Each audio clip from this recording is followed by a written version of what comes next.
Welcome to Digital Salon episode 8. My name is Kinley Phyntso and I am a writer, director for the sketch comedy show Goedra Bey Yi, which is on Samuh. And today I am here at the lovely Folk Heritage Museum with my guest, a fresh graduate, a high school graduate. Are you fresh though? I'm 2 months old. Okay. Relatively fresh graduate from high school graduate, Mr. Sonam Tenzin Wangchuk. Sonam Tenzin. You know what? We're going to go with it. Now you are sitting. I'm sitting now. All right. And today we are in conversation about storytelling through a mode which most people wouldn't really recognize with storytelling, which would be video games. And I suppose the best place to start would be from an Italian plumber who bravely goes through the Mushroom Kingdom to save his Princess Peach. And you actually have an interest in video games yourself, right? That's right. You're planning to study computer science when you go to college. That's correct. But you told me you're also planning to do a little bit of game design. Yes, that's correct. How did that come about exactly?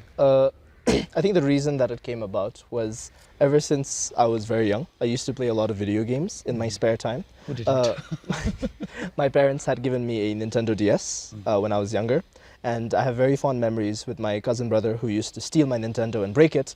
But when he wasn't doing that, he and I used to play a lot of video games together. And I think video games really shaped the bond that I had with my cousin brother. And that's when I realized that there's something here that's very unique and allows for connection and storytelling in a way that no other medium has really done for me. Like, I enjoy movies, I enjoy listening to music, but I've always been more engaged with the stories that I'm directly participating in, and I think that such stories are more present when one plays video games, which is why I'm interested in now designing them. So you're telling me you from that age you already sort of figured out that it was a great way to tell stories. Was there any particular game you were playing? Like for me, I mean, most people wouldn't really consider Mario to have a story, but if you look at the overarching theme of it, it's the most classic damsel in distress story happening. But was there any video game you were playing when you were a kid which you were like, oh, this has an interesting story? I think the first video game whose story really stood out to me would have been Final Fantasy VII. Yes. When I played. Final Fantasy VII is a story focusing on a character named Cloud and his adventures with his friends Tifa and Aerith. And I think there's something about what particularly struck me about that story is how personal all the characters felt. It didn't feel like you were watching characters on a screen or you were watching pixels on like this console device. It always felt like these were your friends. It always felt like you were actually connecting with these people. And by the end of the story, when the game is finished, you genuinely feel like you're leaving a part of your life behind there. And I think that's the major difference that really makes video games such an interesting interactive medium, is the fact that you have to be directly emotionally invested in the main character, because that's often who you're playing. And it puts you in this unique position where you can truly understand the thoughts and feelings of that character, which is what really drew me towards video games as a medium for storytelling. Going back to that idea of feeling empty after you've completed a story, I think, I mean, who hasn't, right? Even when we finish a really good book or a really good movie, by the end you're just like, what now? Yeah, where does my life go from this point onwards? Yeah. I remember feeling that when I first conquered Mario, to be honest, to rescue Princess Peach, which if you've played the game, you know the whole Toad thing, oh, Mario, you think you're about to save her, and then suddenly it's like, oh, thank you for rescuing me, Mario, but the princess is in another castle. And you wonder, how many castles does this game even have at that point? But nowadays, although those days, because of the hardware, the limitations of the hardware, stories you weren't really able to flesh out a lot of stories. Yeah. I think even with games like Final Fantasy, which were really bold back then, they couldn't do too much with it. But nowadays, with how the hardware has improved, you get much greater stories with it. Do you have any favorites from the more recent games that have come out? I think with the rise of modern games, I think the major advantages are, one, the graphical limitations, correct, have been lifted. because now you're, instead of looking at like a bunch of pixels on the screen, you're looking at real character models. You're looking at people who genuinely look like people. A lot of games are described as cinematic experiences, and I definitely think that the rise of like the visual capacity of such games has contributed to that. And another thing has to do with the lack of hardware limitations as well. When you can engage with the character in more ways than just pressing buttons, when you can engage with them through more engaging dialogue, for example, and the fact that games can now be longer because memory spaces allow for it, I think you can create much more interesting and compelling narratives. And a few of the best ones that come to mind recently would be that make full use of such all of these new tools that they've been given, would be the Soulsborne series, I think, which is a series that is based on a lot of either Lovecraftian influences or very Renaissance story type influences. And I think it's interesting to see a video game take influence from something that's so specific to literature and like more edgy types of movies, I think.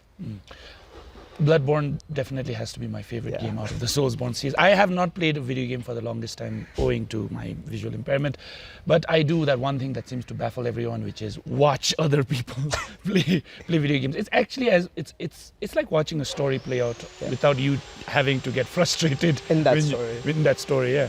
But I think one of the, like, personally for me, since you mentioned the Soulsborne series, what I love about Soulsborne is what I think they do. I could be getting this confused. So there's this thing called indirect and direct world building, story building. And a lot of the times, you know, nowadays, if you look at some games, like let's say God of War, which in itself is an amazing story again, but you are told the backstory of this man. You are shown his backstory, right? But what I really love about the Soulsborne series was that you have to build the story for yourself. Like, people actually go around and there's like lore attached with the collectibles you find, with the non-playable characters you talk to. And what I've always loved about the fan base of the Soulsborne series is that they have pieced together the entire lore by just playing the game over and over again, collecting all these trinkets and talking to every character that's conceivable, and then you're just creating this world. And without the creators ever having to tell you that this is the world. Like, you build the world out as the player yourself. I think that's another interesting benefit of video games as a medium, which has to do with, in creative writing, it's a concept known as hard versus soft world building. Hard world building is what you see in like something like Harry Potter, for example, right? Where in a movie you're told exactly what the magic systems are, you are told exactly the hierarchy of power that exists, you're told how different systems engage with different systems. You can't really have that in a video game. You could, but most of the time you don't. Because in a video game it's difficult to really fit in like a lot of time to really explain and flesh out what's happening. So what ends up happening is a lot of these video games have these worlds built out, but they give you little hints to figure them out. They don't directly tell you what it is, which again contributes to... They don't tell. Exactly, they show, don't tell, which is a fundamental concept in like storytelling in general. And I think the major benefit of that is that it again engages people within the story, because there is a story there, but you're not force-fed it through someone else. You have to come up with that on your own, which I think adds to the experience and like the personality element of it, right? Like, if in a movie, if you're told like exactly how the system works, that's not very interesting or fulfilling for you, because there was no input on your end, right? That's just something that happened. But in a game, picturing together like this complex narrative based on these little hints that you're given, it feels satisfying. It feels more personal, I think. I guess that's why, like, because you said, like, and it goes back to that idea that's why a lot of these players, they don't just play video games because it's entertaining, right? Like, you get to become someone else, you get to roam this digital landscape and kill monsters or rescue the princess. But at the same time, I think a lot of people who I watch on YouTube who play video games, these are people who seem to really love the idea of stories, and they actively seek to create the story. They want to flesh out the story, and which is why when a game ends, and if the creators of the game even accidentally dropped a hint of an expansion pack or a DLC which is going to further the story, then it's just like blood in the water. Like, it's just like the gamers just become sharks, because it means it adds more to that story that they've already invested so much in. I think that's a common misconception that a lot of people have when they think of video games, right?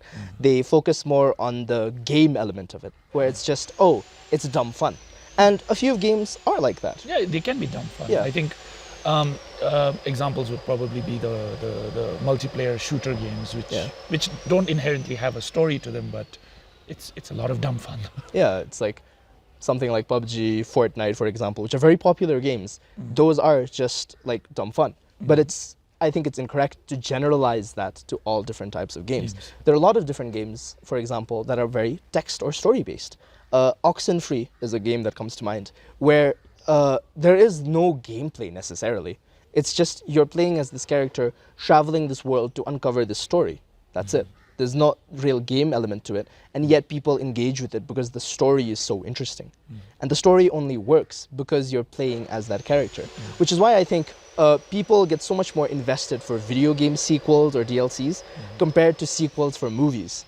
You don't really, well, aside from the MCU, which is its own different fan base, normally when a sequel for a movie is announced, people aren't nearly as hype or excited as they are when a sequel for a game is announced. And I think that has to do with like the emotional attachment you have to that game. And also personally experiencing it, because you are moving the story along as you play it, right? Yeah. Like with movies and books, you generally are reading these events that are happening. You're a passive observer. But with video games, you get to push that story along. So, and it also goes to, I think, this idea of when we were talking yesterday about, like we were talking about non-linear storytelling, which I think a lot of new video games are currently doing, like games like Hollow Knight, Blasphemous. They don't necessarily, like, it's not like the previous video games where you take a straight path to the end of the game. It's nowadays, it's more like games can have multiple endings depending on what you've done throughout the game, and you don't necessarily have to take the beaten path, right? With Blasphemous, you can actually choose to, if you're brave enough, you can actually choose to go directly all the way to the end. All the way to the end. Or if you are somebody who loves to do the exploring more, then you find these smaller dungeons. And those, again, create their own lore. There's like stories attached to those as well. And I think with video games, I personally, with the newer ones, I'm really enjoying the non-linear elements more, because it's like, oh, okay, like I don't necessarily have to go from A to B. I can go in between and find C and D as well. I think that's another huge benefit of video games as a storytelling medium, where you can have multiple stories, and what the game allows you to do, because in a movie, the ending is always the same. The way you get to the ending is always the same. Same thing with a book. All the chapters are already pre-written, and the ending is always constant, correct? And even how you get to that ending is constant. But with a video game, I think what a lot of these new video games have recognized is that players love the feeling of exploration. Players love creating their own story as they play through the game. And that's a very unique element to this video game, like video games in general, because what it does is it gives you all these resources to create these stories, but these stories happen organically based on how you play. A good example that comes to mind is this city builder called RimWorld. RimWorld is a story where you have like a bunch of these AI characters, and you don't actually influence like a lot. You just build structures over there. But every time, every like 10 minutes, the game will roll a random number, which will create a random event.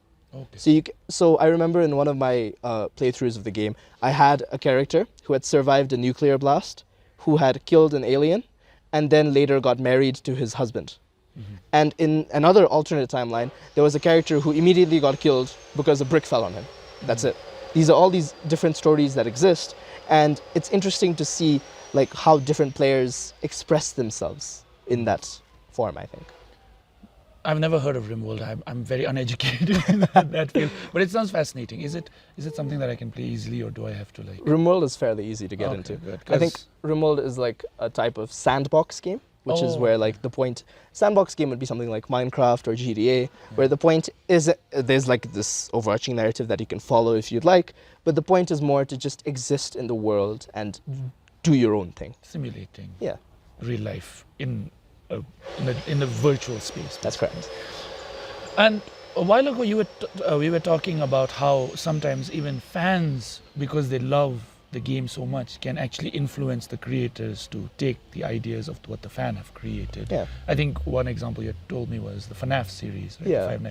If you could elaborate on that a little bit more. I think recently, with the rise, this has been the trend I've seen in media, specifically entertainment in general, where the audience is having much more influence on the projects that are being created. We can see this in the way that the Sonic franchise, the Sonic the Hedgehog movie, for example, was highly influenced by the audiences themselves. They saw the design, saw that it didn't work, and then requested a change, and it happened. I think a lot of these creators are recognizing that you could create a piece of art, but if it's not going to appeal to its target audience, what's the point? And the easiest way to circumvent that problem, of course, is to directly communicate and speak with the target audience.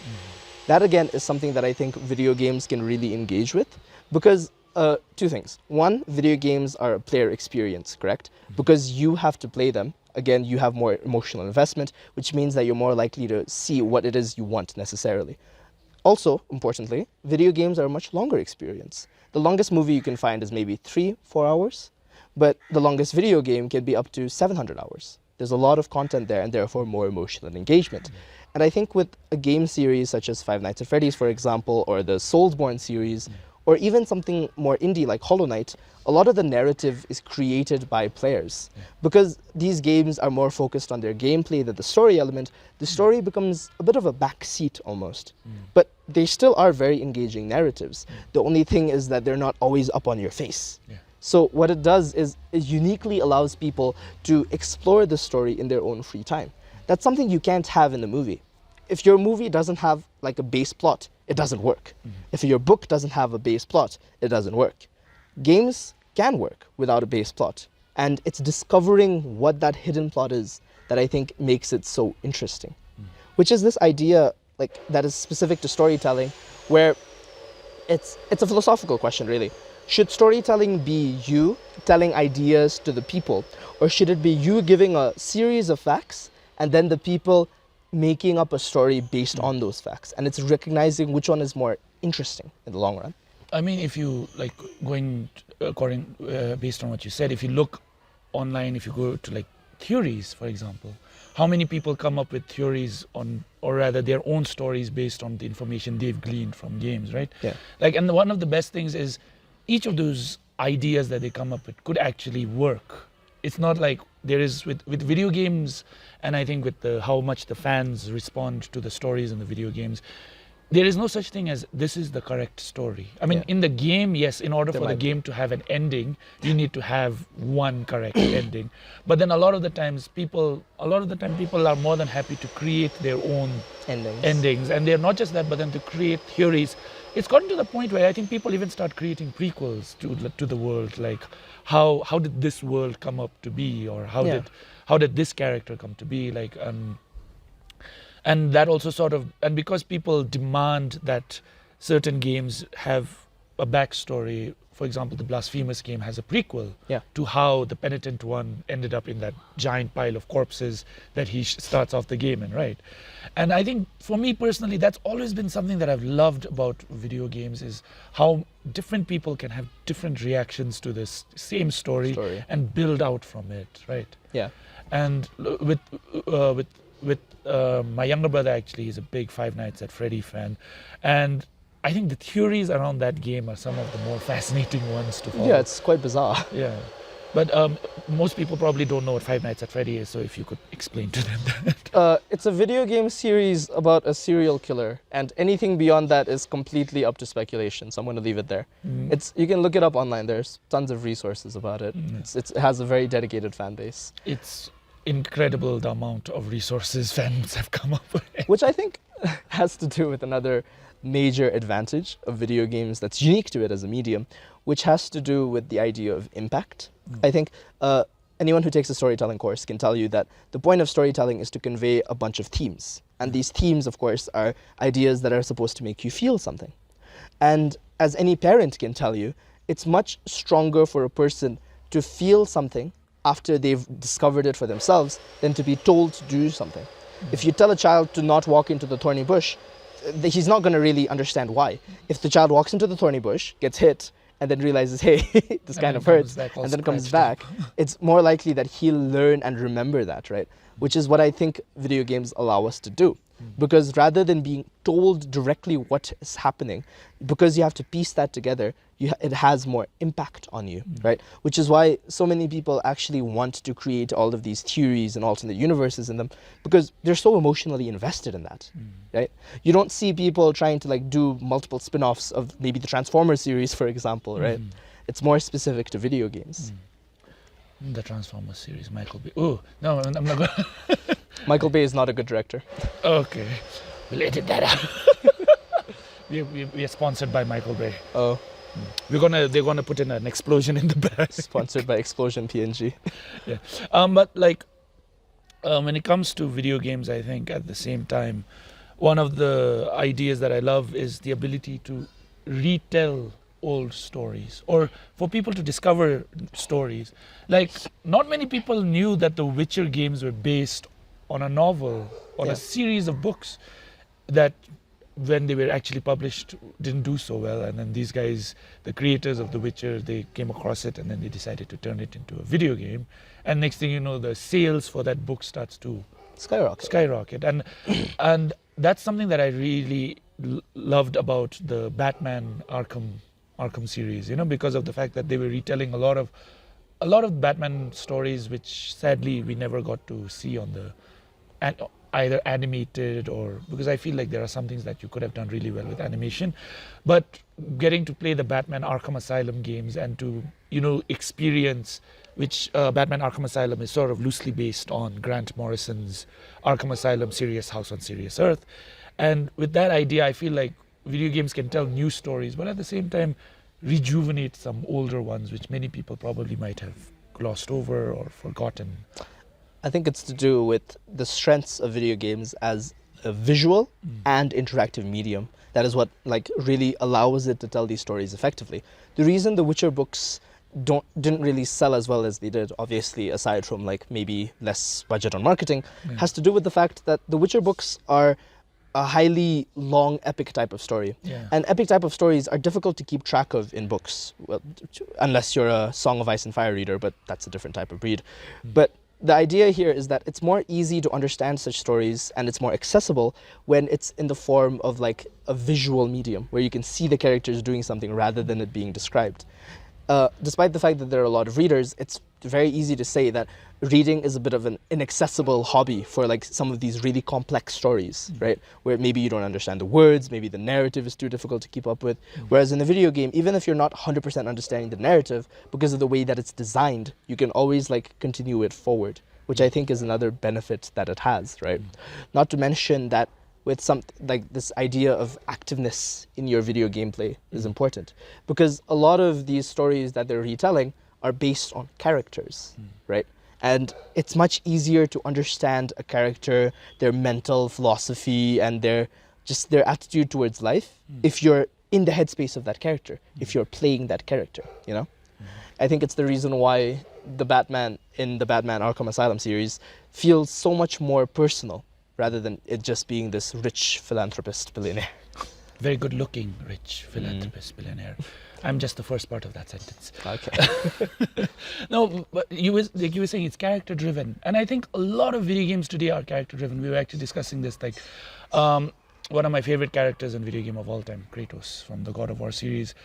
Love him or hate him, you cannot deny how attached you become to a character like Kratos as he makes his way through murdering the entirety of the Greek pantheon. But then now with the new God of War, how they completely shifted his character to this more mature, attempting to be a fatherly figure, but also trying to shield his child from them. Spoilers for those of you who haven't played God of War. It's an old game, you should have played it. Yeah, and even if you haven't played it, I beg you to watch the story, watch the cutscenes, they're really good. But these characters who you wouldn't think that you would be so attached to these characters, this bit of code, but you do end up, because I think the way they're written and the way they move through the story, and also because obviously you're controlling them and you're pushing the narrative forward. I feel like these character-driven games these days are becoming more and more, what's the word here? Prevalent. There we go. Thank you. And I think personally, there is something to say about games that don't really focus too much on the character and just make you want to do some things. But at the same time, I think I personally love games that let you understand the character more than the things that are happening around the character. I think that's just a byproduct of the medium, though, because normally when you play a video game, you have to play as a central character, right? Because the events of the story aren't told through camera work. You're not like transported through a cameraman to different scenes or anything. You are actively a person who is going to such different scenes. And I think the fact that you're always stuck with this one major character or a few major characters is what makes this so interesting, correct? I think a good example of this comes from The Last of Us. Oh. And and an even better example of it comes from The Last of Us Part 2. Yes. In The Last of Us 1, we get really attached to all of these characters, especially Joel, because of like the way that it's so centered around them, right? It's a very character-driven story. We focus not on how the world changes, but on how the character changes within that world, which is, I think, a very interesting narrative you can take of it, because you've been with that character the whole time. And we can see how emotionally invested these people get, because in The Last of Us Part 2, even though the first half is pretty widely beloved, the moment you're taken out of that character and forced to be as another character, suddenly there's outrage. Suddenly a lot of people are calling it a bad game because that emotional attachment has now been severed, and people don't like when that happens. I think this goes back to one of those things that so I listen to a lot of music, and so it's like there's this line when Metallica, when they released their Black album, which is considered to be it's more of a poppier, like more mainstream. So there's this, one of the music journalists said that when your love for something is so deep and then you suddenly do not get that, like they take that away from you, you feel very betrayed by it. So with the idea of what happens to Joel in the second game, literally that was the only reason that the entirety of people just went like, nope, like, no more. Like, this is a bad game. We don't care whether or not you created villains who felt genuine dismay when their partners were killed. We are not playing this game anymore. Yeah, it's like if you were a diehard Harry Potter fan and Harry Potter randomly died on book 4. That's exactly what happened, right? Didn't he though? No. Didn't he though? Doesn't matter. It's like it's because you have such a strong emotional connection to these characters that sometimes, even if their death is almost necessary for the plot to progress, it doesn't feel right? Because the whole appeal of that story was that character. So when that character is gone, it no longer works. But when we're speaking of character-driven narratives, I think it's interesting to focus on why video games are in such a unique position when it comes to telling stories about mental health. I think there are 3 great stories that come to mind here, which would have to be Celeste, which would then have to be Celeste, Majora's Mask from Zelda, the Zelda series, and This War of Mine. I think those 3 games really embody to me the unique strengths of video games in order to tell narratives about mental health. Writing about mental health is a very difficult thing, right? Because 2 things. Again, one, you don't want to misrepresent these people, correct? A lot of writers have genuinely experienced such problems, but a few of people who might want to portray characters with such illnesses have not experienced such problems. So it's important that we are educated on what we speak about, and also important that we don't ever misrepresent a group, because it's such a sensitive topic. You don't want to just make them a collection of stereotypes. Exactly. You want to make these, you want to make a complex character where their mental illness is a characteristic rather than their entire personality. And that's something important that we need to focus on.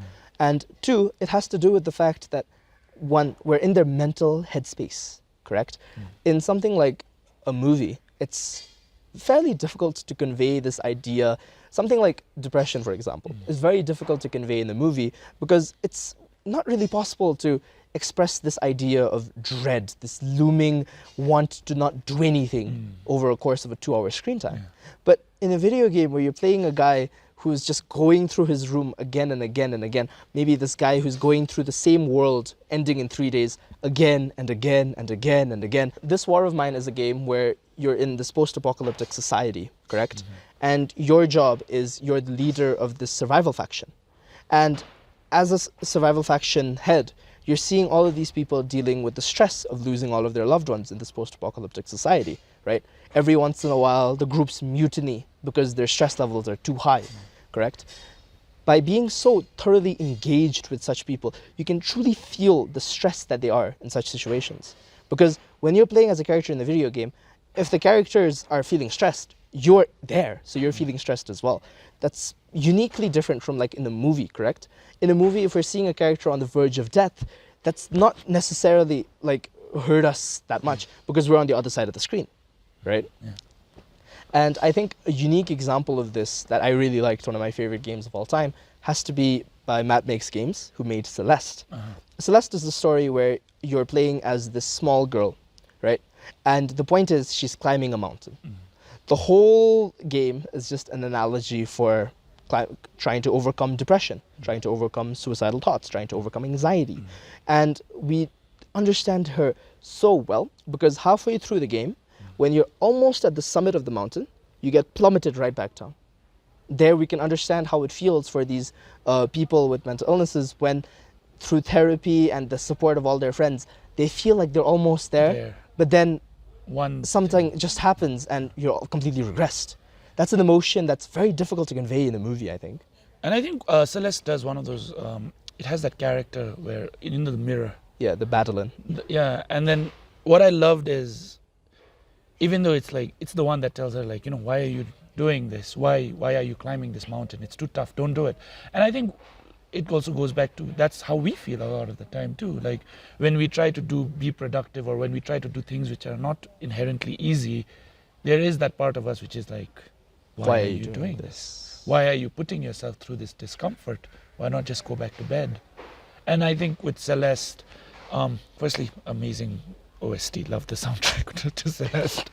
But like when I was watching people play it, I could actually see what was happening with the character and how a lot of people, if you even if you're not a video game, if you're not somebody who actively plays video games, I think Celeste is one of those games that you really should try to at least play on your own, even if it's just for the experience of the game, because I think a lot of people, I tried playing it, couldn't, because obviously, but my younger brothers played it, a few of my friends have played it, and they've told me that it really does make you appreciate that there are people out there who are also going through what you're going through, and you sort of feel that that you're not, a lot of the time with mental health, there is this alienating factor that you think that you're the only one who's going through this. But I think when you realize that somebody has created a game based around what you've been going through as well, it really does help you, strengthen you to be like, oh, it's not as bad. I mean, of course it is. I do not want to say the wrong thing here and make mental health come off as a thing, but it's good to know that there are people who are struggling just like you are, and that solidarity is there. Yes, thank you for that. I think I really loved the way Celeste approached mental health, because often when we think of mental health discourse has to do with fixing a problem. Yeah. That's not necessarily the correct way to approach it. We can see that when she's discussing with Battlein, it doesn't work when she tries killing Battlein. It doesn't work when she tries eliminating Battlein. She only starts getting better when she embraces Battlein. Yeah. When it's embracing that these sides of you that might be like mentally ill are not to be like slain or defeated. They're still parts of you. They're parts that you need to embrace, you need to appreciate, and parts that sometimes you need to just work a bit more on. That doesn't necessarily mean that you have to completely fix it, which is another thing that video games do very interestingly, where because it's such an established media, they can always subvert expectations in a very interesting way. Because in a video game, we're used to killing the antagonist. So to see the antagonist come over to your side, to give the antagonist a hug, and then work with the antagonist for the rest of the story, is something that subverts expectations. It's interesting, which is another thing that video games are poised to do. Because video games don't have to meet the expectations of these shareholders, they don't have to meet these box office sales. What video games can afford to do is be very innovative in the way that they approach storytelling, correct?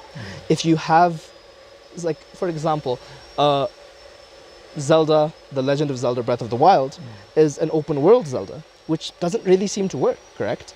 Because the way we think of this huge narrative of like the forgotten hero coming back to slay the evil, it's supposed to be linear. It's supposed to be you go through these trials and tribulations, learn more and more, and then slay the enemy. But in that game, you're allowed to do whatever you want. You can immediately slay the enemy if you'd like. Yeah. It subverts these expectations that we have of traditional narratives, and it does so because of the player engagement that you have. The open world element is... Actually, a lot of people have told me that Breath of the Wild is by far the best open world game they've ever played. I would agree. I've seen people play it. I would agree. Yeah, it's extremely fun. And like you said, you actually can, if you're brave enough, just as soon as the game starts, go to the bat to what's his name? Ganondorf. Ganondorf. And Lose. just lose, but lose with your best intent. Yeah, but you learn from there. Yeah. So moving a little bit away from video games, not technically moving away from video games, but you yourself, you said you intend to study computer science with psychology. That's correct. As well as a little bit of game design, right? Yes. Yes. So with game design, are you planning to eventually come up with your own small indie game? Hopefully. For Bhutan? Hopefully. What stories would you like to tell? That's the plan I had, and the narrative that I had in mind is a subversion of the classic climb up the tower to save the princess. Oh. The idea now is that you're the princess. You've been locked at the top of this tower, and you're sick and tired of this person waiting to come pick you up. So you have to go down the tower. The idea, of course, is that the tower doesn't exist. The tower is supposed to be a representation of your anxieties and fears when doing something new. So the idea is that every single floor you progress will be representing this different anxiety or different fear that I have that hopefully I learned properly through psychology. And the expression of you trying that again, it's going to be a roguelike where if you die, you restart at the top. Oh. So the idea is that it subverts two things. One, it subverts your character because you're not playing as a valiant knight, you're playing as a princess. More importantly, it subverts this idea that you climb up always. Sometimes it's learning to climb down. That I think is the idea that I had in mind. So you're saying you're starting from the zenith of You're your starting anxiety. exactly at the top, and the idea is that at the top when you start is when you have the most abilities. It's when you have the most strengths. You have all these blessings and these weapons at your disposal. But as you go lower and lower, even though the enemies get harder and harder, you lose a lot of these blessings. In a classic roguelike, every level you gain a power up, correct? In this level, every level you have to give up one power up. Okay. So that allows you to see which ones you value the most, and you can keep that up until the end. And also being a little more vulnerable. Being more vulnerable as you progress through, because when you're dealing with something like fear or anxiety, it's easy to feel more vulnerable and as time passes on, which is the idea that I'm trying to convey through that. Well, I hope to play that. You will make it visually impaired, visual disability friendly. Accessibility will be there, yes. All right. Which is another thing that video games do, though. Yeah. Because a lot of video games have features that make it very accessible. Something that comes to mind, I think, a lot of these games have these audio descriptors for visually impaired people, and a lot of these games always have captions in their cutscenes for people who might be audibly impaired. When I go to university, I'm also hoping to learn American Sign Language, so I can truly understand what it feels like to be deaf, and to see how I can engage with those communities as well. Oh, looking forward to that then. Yeah. Any ideas on what you're calling that game now? No idea. Oh, you'll figure it out. So Sonam, it's actually been quite fun. It has been very fun talking to you about video games. I know you and I can actually talk a lot more about lore, and I mean, yesterday we discussed quite a bit about the various games that we've both grown up with. And I sadly don't play as much video games as I'd like to, but I think I'm always happy to see more video game, and I love seeing how people are invested in the stories of video games and the gameplay mechanics and all that. And I'm very happy to meet someone like you, because you really, for lack of a better word, are a video game nerd, which is a compliment. Okay. And I thank you so much for coming here today. Very and honored to talking be to here. me about this. Very honored to be here. Thank you so much. All right. It's been a pleasure to engage with you. And thank you as well for watching this program. Do stay tuned for the next episode of Digital Salon. Until then, this is Kinley Phyntso, and This is Sonam Tenzin, and it's been a pleasure to be here. keep gaming. Except when it's your exams. That's the best time to do it.